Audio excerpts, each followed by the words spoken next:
وقال الذين كفروا لا تسمعوا لهذا القرآن والغوا فيه لعلكم تغلبون فلنذيقن الذين كفروا عذابا شديدا ولنجزينهم أسوأ الذي كانوا يعملون ذلك جزاء أعداء الله النار لهم فيها دار الخلد جزاء بما كانوا بآياتنا يجحدون وقال الذين كفروا ربنا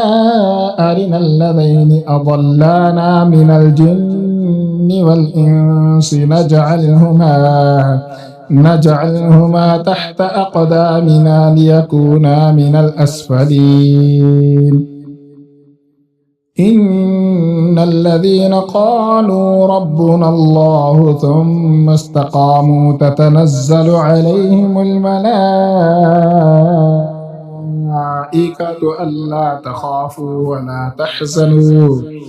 ألا تخافوا ولا تحزنوا وأبشروا بالجنة التي كنتم توعدون نحن أولياؤكم في الحياة الدنيا وفي الآخرة ولكم فيها ما تشتهي أنفسكم ولكم فيها ما تدعون نزلا من غفور رحيم